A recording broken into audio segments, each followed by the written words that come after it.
So welcome again, everyone. We thought while we are on a roll, While we're sitting here with while the we're camera. sitting here, we'll do another live. We've been wanting to do a live together for a while because oftentimes people, they'll ask me like, how is it to live a regenerative lifestyle and detox lifestyle as a family with your partner, or even how is it to unschool your children, and kind of how is it to have chosen a radically different way. For us now, it's so not radical anymore. We feel quite white picket fence-ish.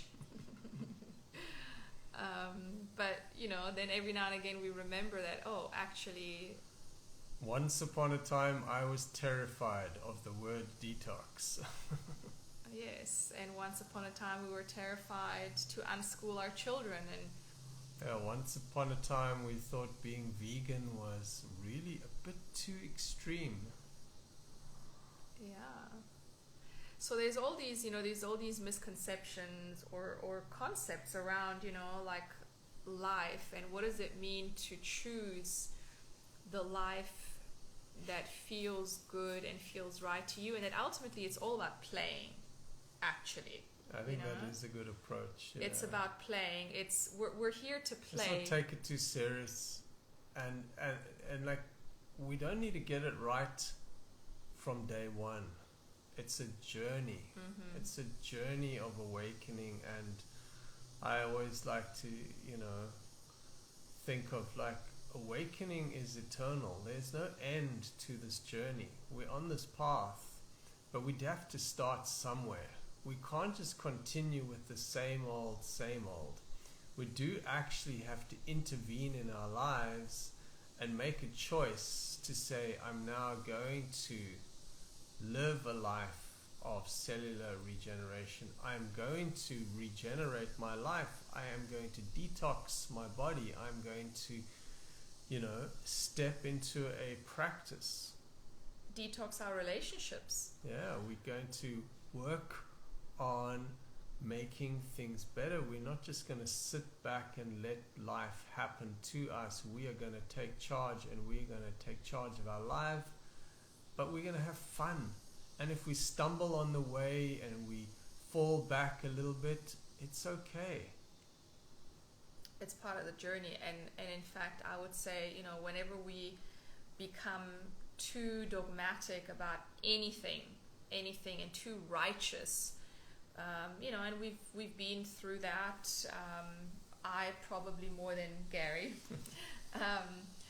but what I notice is that whenever I become too righteous about something, life will come in, God will come in, and kind of slap me back into the right direction and humble me, so that I can see that ultimately there is no separation, there is no ultimate way, but it's how do you are you living life in a way that feels fulfilling, creative, and good, but good from a heart space, and not only good on all levels, and health. And I always talk about this, how if we want to be healthy, if we want to create a life of health, we have to live our destiny.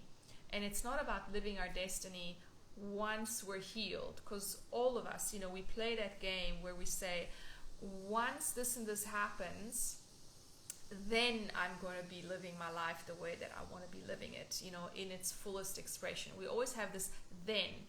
When I lose the weight, when I'm healthy, when I no longer have Lyme, when I'm no longer fatigued, when I'm perfect, when I'm perfect, when I'm perfectly spiritual, all these, when I'm a perfect human being, then I'm going to meet my soul partner, my soulmate. It doesn't work that way. What's the comment, love? Can you read it? You two make so much sense. Thank you. Oh, thank you. And yeah, it's really about, and now more than ever, it's bring it to reality. Like, we got to make this journey real, and it's choppy and it's messy, and it's harrowing, and there's times when you think, oh my gosh, we're just fucking it up royally, like we did for several years, obviously not continuously, but for the first few years of unschooling our children, for example, there were times where we were thinking, what are we doing? Our daughter was 8 years old and she couldn't yet read or write, and she had no interest in learning. And whenever we tried, she was like, I don't want to know about it. And we had committed to unschooling, so we needed to honor that. We needed to honor her non-readiness and non-willingness. And then one day she came to us and she was like, guess what, Mom and Dad, I have taught myself how to read and write. Yeah, it's quite at the amazing. age of 9. So and then that was such a pivotal moment for us, because it was really life teaching us that we can trust life, we can trust our knowing, our desire, and we can trust the innate wisdom that is within all of us, and therefore whatever is in us is also in our children, not to forget that. What else do you want to talk about? Let's just talk about, like, how did we get started onto this path of cellular regeneration and Right. detox? Well, I mean, I began because I was deathly ill, without any answers, and literally bedridden, without any energy whatsoever, to play with my children, to be with my family. And so, even though I had been on a health path for many years, it was just getting worse, progressively worse. And so I started with the whole detox and fasting and regeneration. The fasting, for me, I think fasting was like the real turnabout point. And I kind of do feel that for everybody, you've got to experience a fast, a long fast. That is such a reset on so many levels. It allows you to really understand so much about yourself. It's very spiritual. I mean, every religion of the world has promoted fasting. It's never easy to, like, the thought of, okay, I'm not going to eat food. I'm not going to be able to just open the fridge and grab a snack.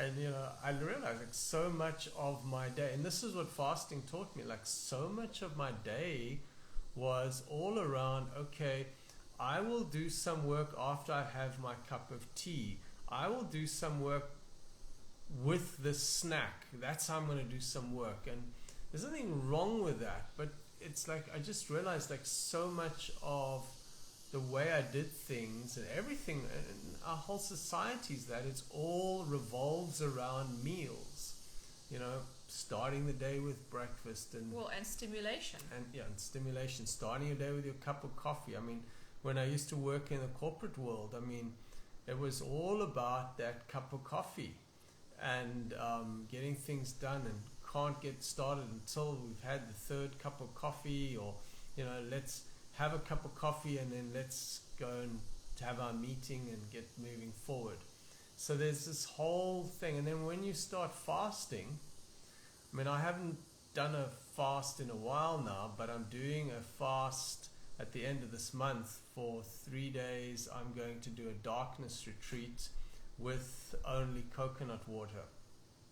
And there's a part of me like, oh my goodness, can I do this? Can I have no stimulation, like nothing? It's just going to be the coconut water and total darkness. No cell phone, no reading, no writing, no staring out into nature, just being in a totally darkened room. And what will I have? Well, I have to turn within. I have to really see what I can find within myself. And that is what fasting does, is that it takes you to an edge and you go beyond. And it is an amazing experience. I mean, I've done many fasts. Alex and I have done many fasts, particularly the Master Fast system, which is truly an amazing fast. Being here in the tropics, coconut water fast, Mantak Chia does darkness retreats in Thailand, correct? I have a friend who did a 21-day darkness retreat in India many years ago, and that sounds mind-blowing. I'm only doing 3 days, so it's kind of like a little introduction to the whole darkness retreat.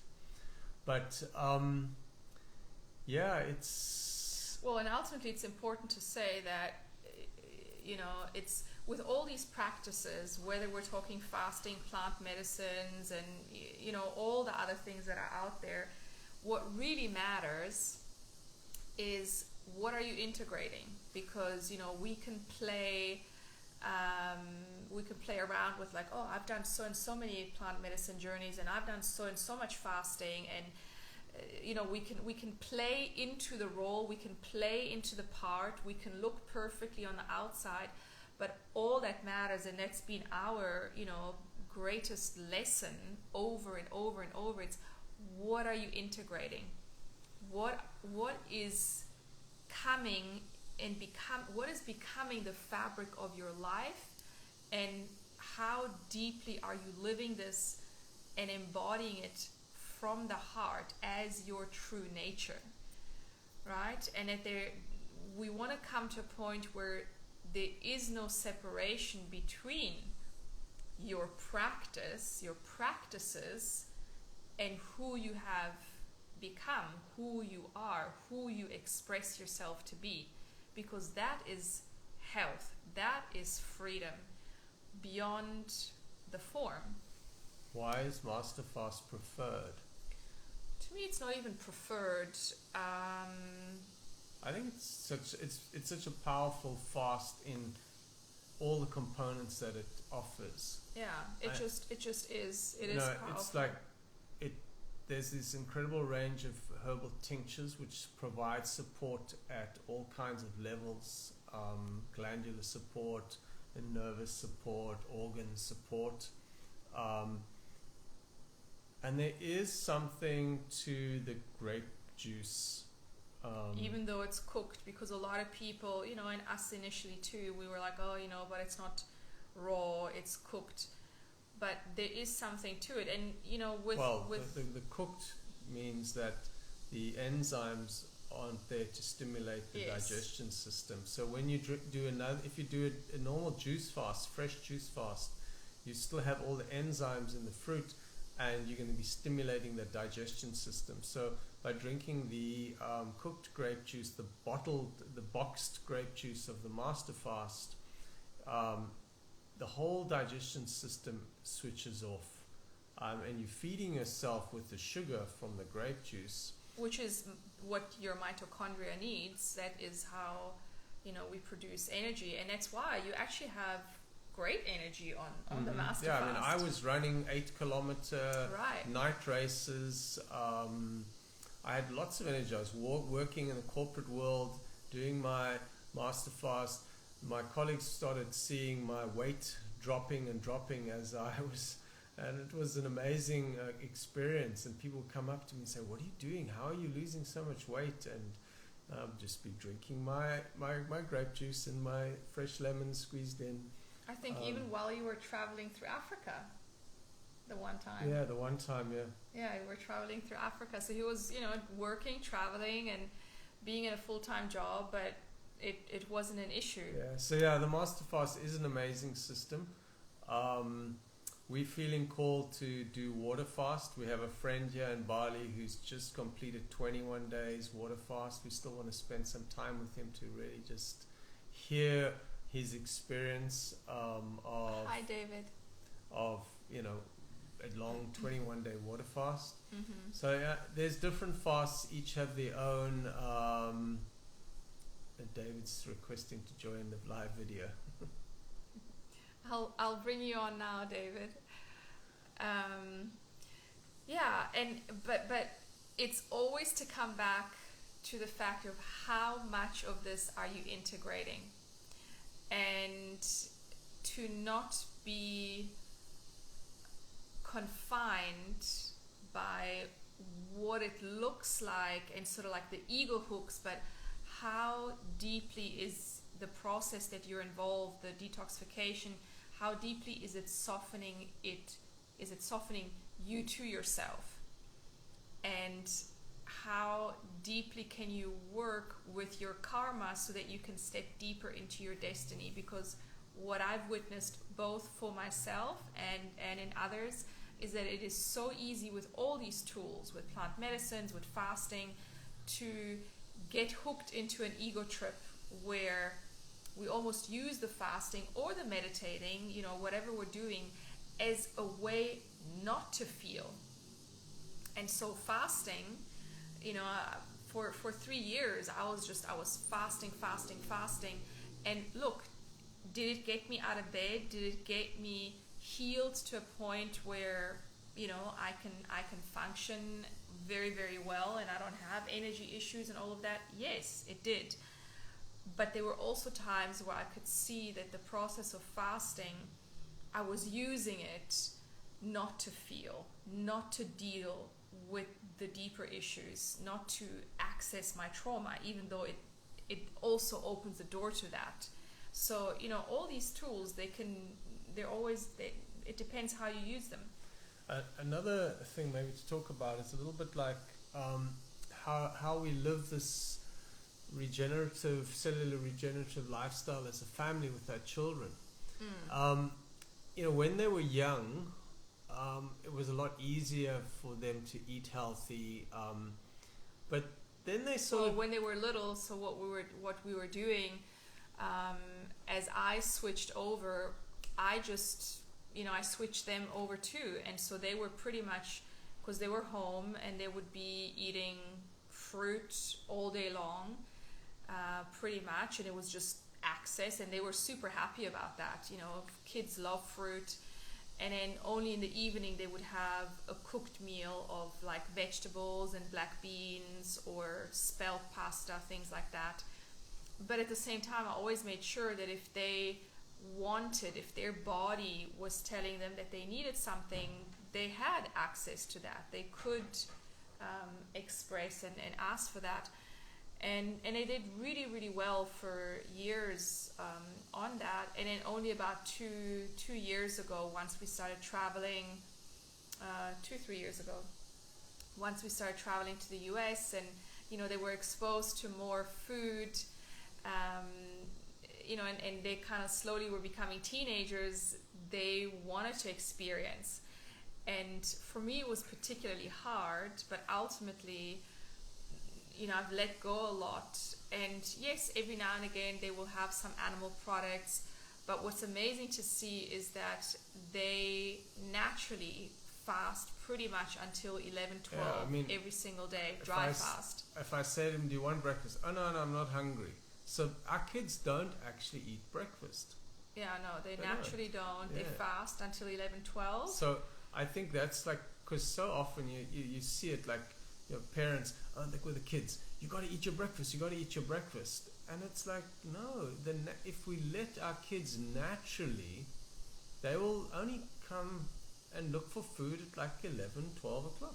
Well, and then some days they do want breakfast, but it's it's about teaching our bodies, and in this case our children, to be in tune with their natural rhythm, with their body, and to listen to their body, where nothing is forced. And that's one thing, we never forced our kids to eat anything, for that matter, whether they, so even when they were little, and sometimes they would have like an apple for the whole day because they just didn't want anything.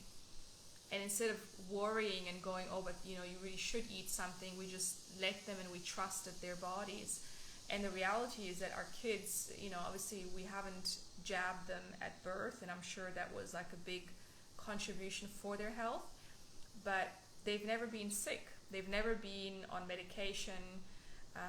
We've always, the few things that arose, and they've had in fact, just the other day we were talking with the kids and saying, about because they had measles, they had chicken pox, they had mumps, they had all hand, foot, and mouth disease, like you name it, they had it.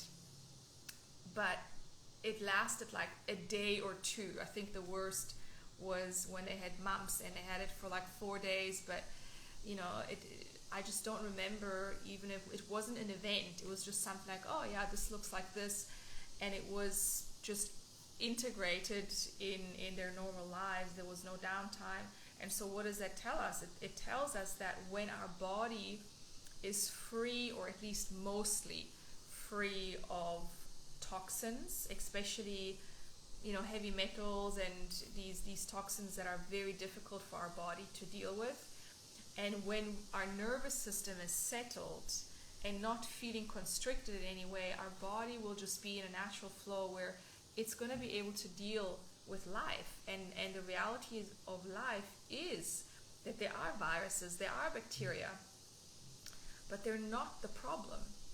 They're only a problem in an obstructed body and in a nervous system that basically is not rooted in itself, that is not connected to life, and therefore, whenever something happens, it's like it gets exalted, which of course the heavy metals also aggravate.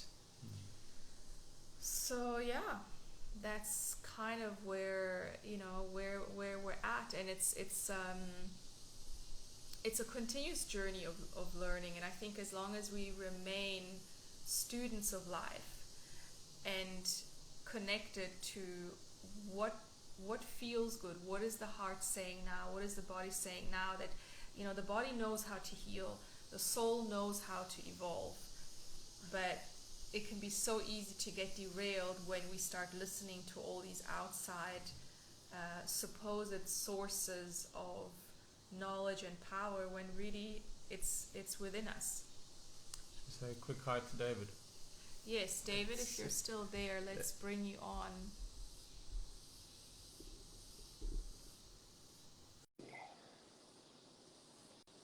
He might have gone off to do something else. No? There we go. Hi, David. Hello there. Hi, David. How are you? One moment. I'm actually in my car, so I will put on a light. I had to pull over, actually. I was listening to you as I was in a parking lot. Very nice. Thank you. It's good to hear the both of you. And when I saw, let's bring David on, I had to pull over. Yeah, so we just chatting a little bit, like how we got into this cellular regeneration lifestyle, what it is like to live this lifestyle with teenage kids, and I know your story of how you got into this lifestyle is quite different in some ways. As a teenager, you discovered this lifestyle, and you dove head first and deep into it, and lived this life, and have now lived this life for 50 odd years. Yes, it was head first, that's for sure. I kind of like dove in the swimming pool without looking to see if there's water in it. But as Alexandra was saying, it's so true. My intuition, my sense of inner compassing told me it was the right way to go. I didn't have much knowledge. All I did was read one book, Professor Ehret's book. I can't say that it was enough information for me to be truly objective, but it felt right. Some deep inner sense, some navigator that we're born with spoke to me. And therefore I took the step. And I think you're so right in what you say, that we can listen to many teachers. There can be many sources of information, and we can become confused. We can lose contact with our inner navigation by the overwhelming amount of instructors, teachers, books, seminars, which, hey, I support it. It's good. But we can't get separated from our inner navigator either. Yeah, because that is, and we all have our own rhythm, our own knowledge, which brings me back to, now that our children are teenagers, and I found it so important to really, in a sense, I'm handing over the responsibility of their health and their nutrition to them. Do they make mistakes? Yes. But I also noticed that because of the solid foundations that they had as little children, they're making way less mistakes than I made.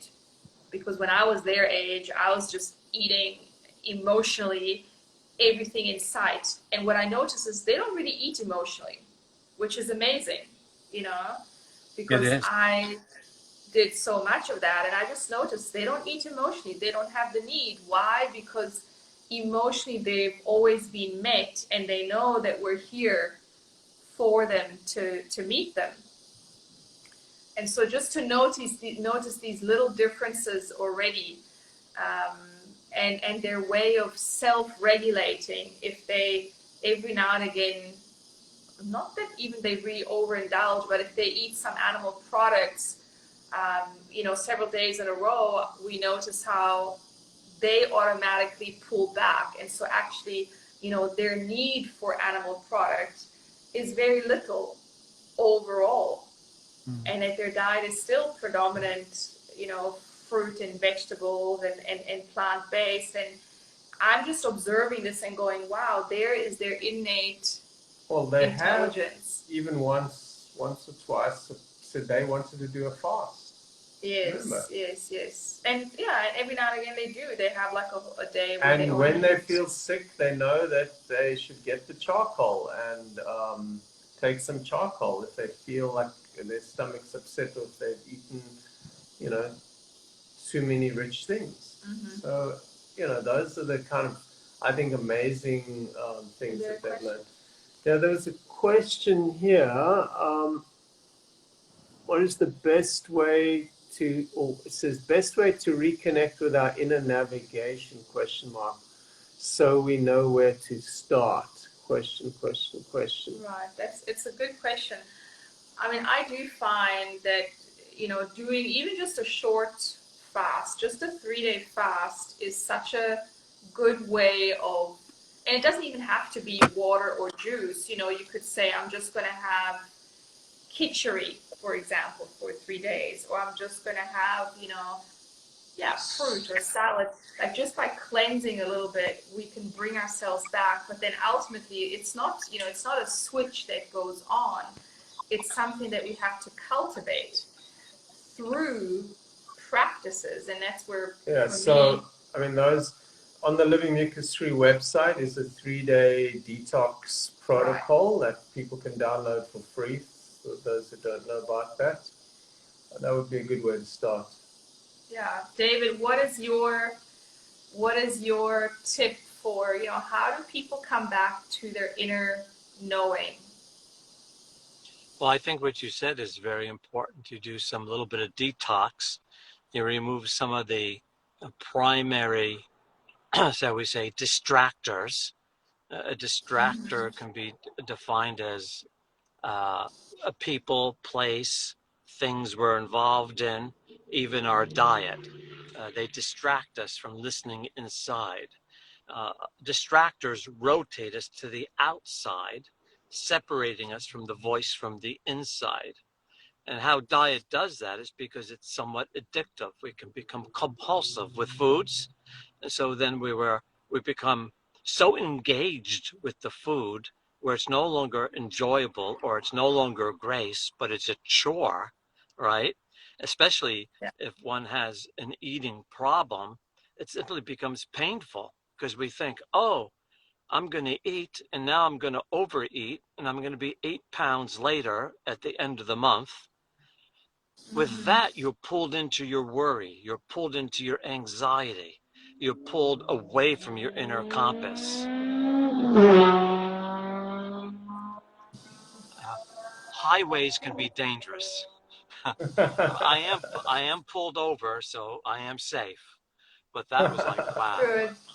Well, we just want to do a quick check-in. So the other point that I want to make is that we must slow down, be still.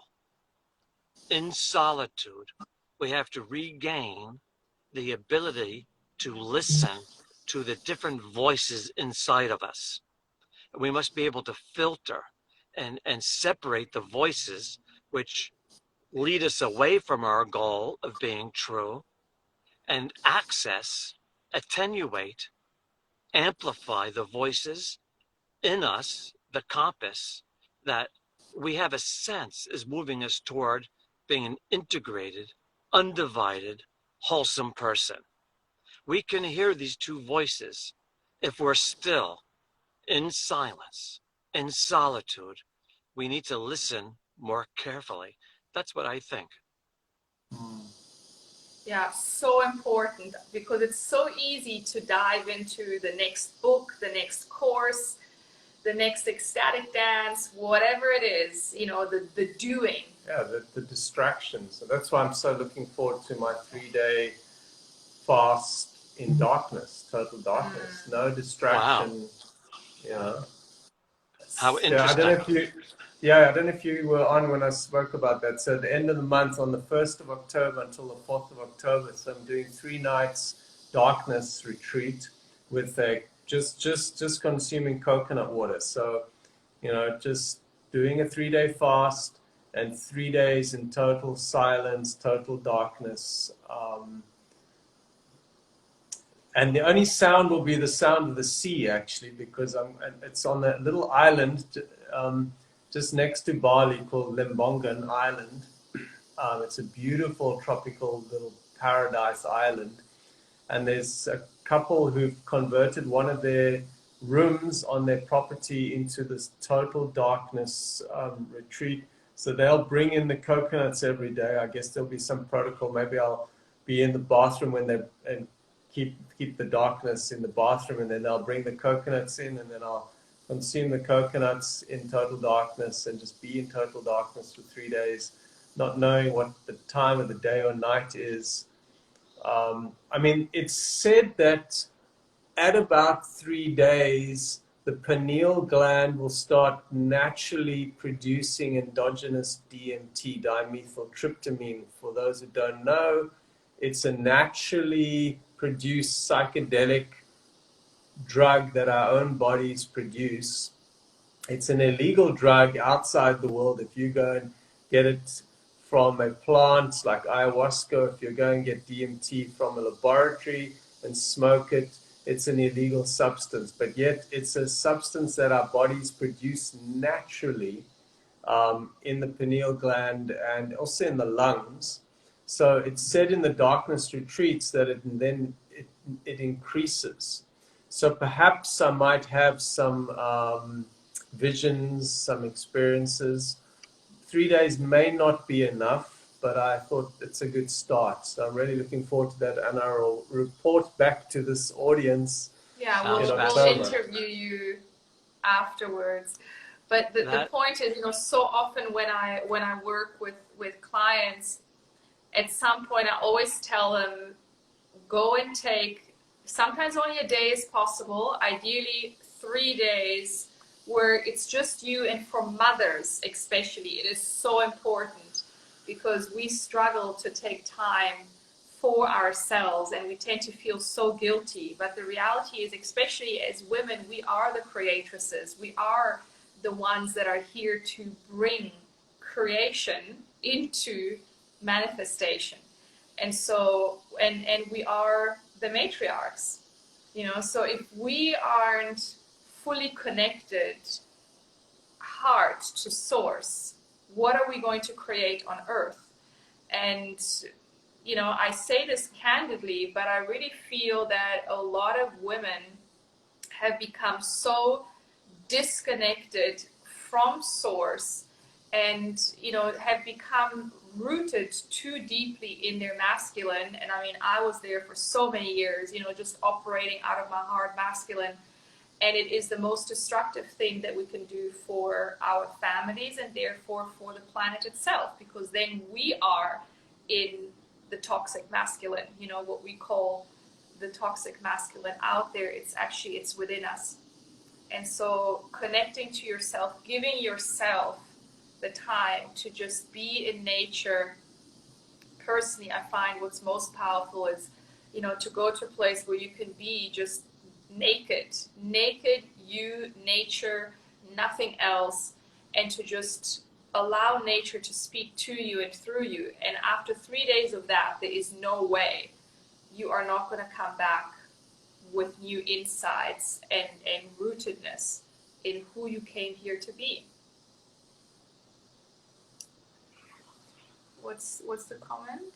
No, so just intrigued, please share your experiences, which I will, about the darkness yes, definitely. retreat. Yeah. So yeah, this was just a little, you know, we thought we did Thanks, a meditation, guys. and we wanted to come on and share a bit more. Thanks, David, for jumping in on your way home from work. You're most welcome. It's time for me to pull on the highway. I think you're hitting on some very important notes. What is masculinity? What is femininity in its divine expression? That certainly is a journey that deserves a life to take. It deserves a voice. Right. Thank you. I will depart now to the superhighway. Blessings to you. It's nice to see the both of you.